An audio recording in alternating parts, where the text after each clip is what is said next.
بسم اللہ الرحمن الرحیم۔ موت کی سختی۔ حضرت حسن رضی اللہ عنہ سے روایت ہے کہ اللہ تعالیٰ کے پیارے رسول صلی اللہ علیہ وسلم نے موت کی تنگی اور تکلیف کا ذکر کرتے ہوئے فرمایا کہ تلوار کی 300 ضربوں کے برابر ہے، اور حضور پاک صلی اللہ علیہ وسلم سے موت کی سختی کے بارے میں پوچھا گیا سو آپ نے فرمایا کہ آسان ترین موت درانتی کو اون کے اندر ڈال کر باہر کھینچنے کے برابر ہے۔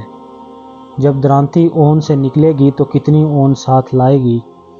اور حضور پاک صلی اللہ علیہ وسلم ایک مریض کے پاس تشریف لائے تو آپ صلی اللہ علیہ وسلم نے فرمایا مجھے معلوم ہے کہ اسے کتنی تکلیف پہنچ رہی ہے، موت کی سختی سے اس کی رگ رگ میں درد ہو رہا ہے۔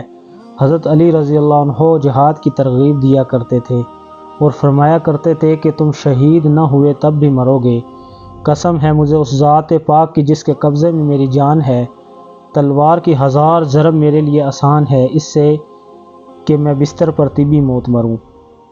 امام اوزاعی رحمۃ اللہ علیہ فرماتے ہیں کہ ہمیں یہ روایات پہنچی ہیں کہ میت قبر سے جی اٹھنے تک موت کی سختی محسوس کرتی رہے گی۔ شداد بن اوس رحمۃ اللہ علیہ کا قول ہے کہ مومن کے لیے موت کی سختی دنیا اور آخرت کی ہولناکی سے زیادہ خوفناک ہے، بلکہ آروں سے چیرے جانے، کینچیوں سے کاٹے جانے اور ہانڈیوں میں ابالے جانے سے زیادہ سخت ہے۔ اور اگر کوئی مرنے والا زندہ ہو کر موت کی سختی دنیا والے کو بتا دے تو ان کی زندگی مشکل اور نیند حرام ہو جائے۔ حضرت زید بن اسلم رحمۃ اللہ علیہ اپنے باپ سے بیان کرتے ہیں جب مومن کے درجات میں کوئی کمی رہ جاتی ہے کہ دنیا میں عمل کر کے اس کو نہ پا سکا ہو تو موت اس پر سخت کر دی جاتی ہے تاکہ نزاع کی شدت و تکلیف کی وجہ سے جنت کے اندر کوئی مقام حاصل کر سکے۔ اور اگر کافر کی کوئی نیکی ہو جس کی دنیا میں اس کو جزا نہ ملی ہو تو موت اس پر آسان کر دی جاتی ہے تاکہ وہ نیکی کا بدلہ پا کر جہنم میں جا سکے۔ کسی بزرگ کے بارے میں مشہور ہے کہ مریضوں سے موت کے وقت اکثر پوچھا کرتے تھے کہ تمہارا کیا حال ہے؟ جب وہ خود بیمار ہوئے تو موت کے وقت لوگوں نے ان سے پوچھا کہ موت کی شدت کیسی ہے تو فرمانے لگے کہ ایسا معلوم ہوتا ہے کہ آسمانوں نے زمین کو ڈھانپ رکھا ہے اور گویا میری جان سوئی کے ناکے میں سے نکل رہی ہے۔ حضور پاک صلی اللہ علیہ وسلم نے فرمایا اچانک موت مومن کے لیے راحت اور کافر کے لیے افسوسناک ہے۔ حضرت مکحول رضی اللہ عنہ حضور پاک صلی اللہ علیہ وسلم سے روایت کرتے ہیں کہ آپ صلی اللہ علیہ وسلم نے ارشاد فرمایا کہ اگر میت کا ایک بال آسمانوں اور زمین والوں پر رکھ دیا جائے تو اللہ تعالیٰ کے حکم سے سب موت کے گھاٹ اتر جائیں، کیونکہ ہر بال میں موت ہے اور موت جس پر آپ پڑے وہ مر جاتا ہے۔ نیز روایات ہے کہ موت کی سختی کا ایک قطرہ اگر دنیا کے پہاڑوں پر رکھ دیا جائے تو تمام کے تمام پگھل جائیں۔ روایت ہے کہ حضرت ابراہیم علیہ السلام نے انتقال فرمایا تو اللہ تعالیٰ نے آپ سے پوچھا کہ خلیل تم نے موت کو کیسا پایا؟ تو آپ نے عرض کیا اس درانتی کی طرح جو گیلی اون میں ڈال کر نکالی جائے۔ اللہ تعالیٰ نے فرمایا ابھی تو ہم نے آپ پر موت کو آسان کیا ہے۔ حضرت موسیٰ علیہ السلام کے بارے میں روایت ہے کہ جب آپ کی روح بارگاہ الہی میں پہنچی تو آپ کے پروردگار نے پوچھا کہ تم نے موت کو کیسا پایا؟ عرض کیا اس چڑیا کی طرح جو کڑاہی میں بھونی جاتی ہے، نہ مرتی ہے کہ آرام پائے اور نہ چھوٹتی ہے کہ اڑ جائے۔ حضرت موسیٰ علیہ السلام کے بارے میں ہی روایت ہے کہ آپ نے فرمایا کہ میں نے اپنے آپ کو اس بکری کی طرح محسوس کیا جو قصاب کے ہاتھ سے ذبح کی جاتی ہے۔ حضور پاک صلی اللہ علیہ وسلم کے پاس انتقال کے وقت پیالہ رکھا تھا جس میں آپ اپنا دست مبارک ڈال کر چہرے انور پر پھیرتے اور فرماتے الہی موت کی سختی مجھ پر آسان فرما دے۔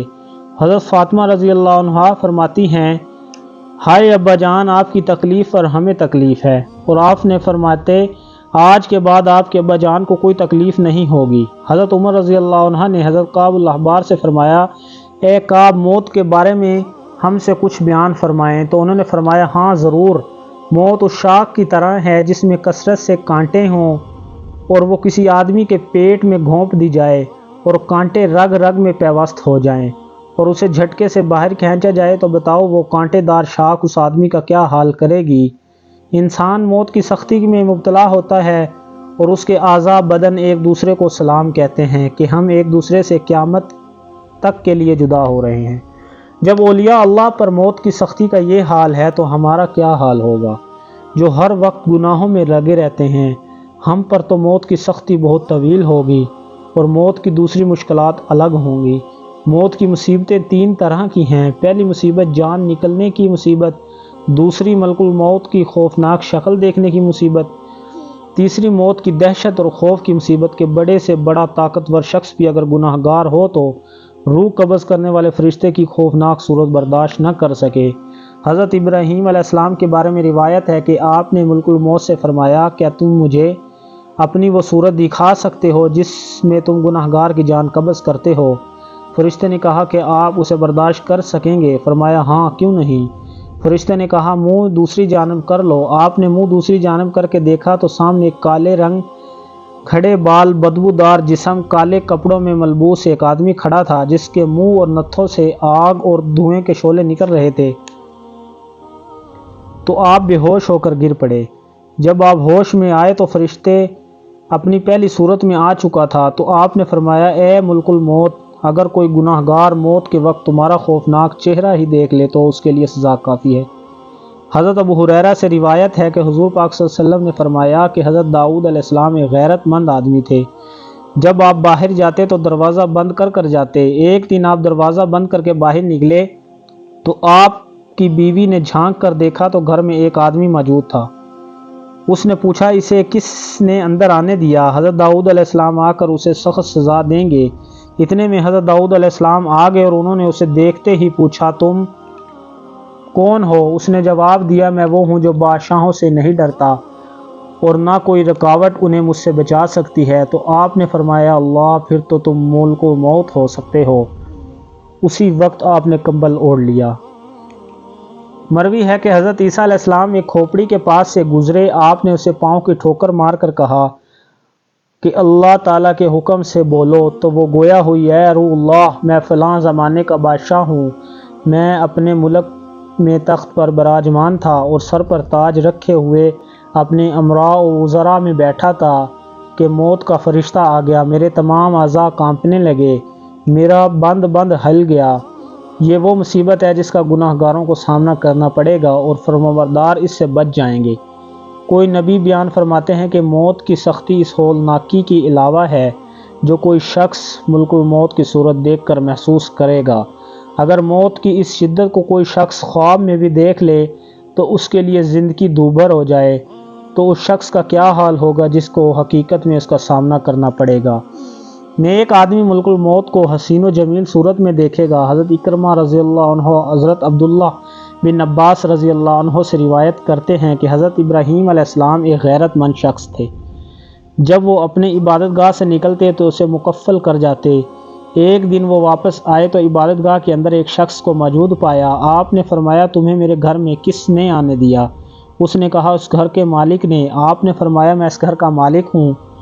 اس نے کہا، مجھے اس نے اس گھر میں آنے دیا جو میرا اور تمہارا دونوں کا مالک ہے۔ آپ نے فرمایا، تو کوئی فرشتہ معلوم ہوتا ہے؟ اس نے کہا، ہاں، میں ملک الموت ہوں۔ حضرت ابراہیم علیہ السلام نے فرمایا، کیا تم مجھے اپنی وہ صورت دکھا سکتے ہو جس میں تم مومن کی روح قبض کرتے ہو؟ اس نے کہا، ہاں، منہ دوسری طرف کر لو۔ آپ نے منہ دوسری طرف کر لیا تو آپ نے دیکھا کہ ایک حسین و جمیل نوجوان ہے جس نے خوبصورت لباس پہن رکھا ہے اور اس کے جسم سے خوشبو آ رہی ہے۔ تو آپ نے فرمایا، اے ملک الموت، موت کے وقت مومن کی تسلی کے لیے تیری صورت دیکھ لینا ہی کافی ہے۔ دوسری مصیبت، موت کی مشکلات میں سے 2 محافظ فرشتوں کا سامنا کرنا بھی ہے۔ حضرت وہاب رحمۃ اللہ علیہ فرماتے ہیں، ہمیں روایات پہنچی ہیں کہ ہر مرنے والے کو مرتے وقت اعمال لکھنے والے 2 فرشتے نظر آتے ہیں۔ فرمانبردار ہوتا ہے، اسے کہتے ہیں، اللہ تعالیٰ آپ کو ہماری طرف سے جزا خیر دے، تو نے ہمیں نیک مجلس کے پاس بٹھایا اور ہمارے سامنے تو نے نیک عمل کیے۔ اور گناہ گار سے کہتے ہیں کہ اللہ تعالیٰ تمہیں جزائے خیر نہ دے، تو نے ہمیں بری مجلس کے قریب بٹھایا اور بری باتیں ہمیں سنوائیں۔ اس وقت مرنے والے کی نظریں ان کی طرف لگ جاتی ہیں اور پھر وہ دنیا میں کبھی دوبارہ نہیں آئے گا۔ تیسری مصیبت، نافرمانیوں کا اپنے ٹھکانے جہنم کو دیکھنا ہے اور دیکھنے سے پہلے ان کی خوفزدگی ہے، اس لیے کہ موت کی سختی کے وقت ان کے اعضاء بیکار ہو جاتے ہیں اور ان کی روحیں جسم سے نکلنے کے لیے تیار ہو جاتی ہیں اور ان کی روحیں جسم سے جدا نہیں ہوتی جب تک وہ خوشخبریوں میں سے ملک الموت کا ایک ترانہ نہ سن لیں، یا تو یہ کہ اے اللہ کے دشمن نار و دوزخ کی خوشخبری سن لے، یا یہ کہ اے اللہ کے دوست جنت کی خوشخبری سن لیں۔ عقل والے اس بات سے ڈرتے رہتے ہیں۔ حضور پاک صلی اللہ علیہ وسلم کا ارشاد گرامی ہے، تم میں سے کوئی بھی دنیا سے ہرگز نہیں جائے گا جب تک وہ اپنا ٹھکانہ نہ جان لے اور جب تک دوزخ یا جنت میں اپنا مقام نہ دیکھ لے۔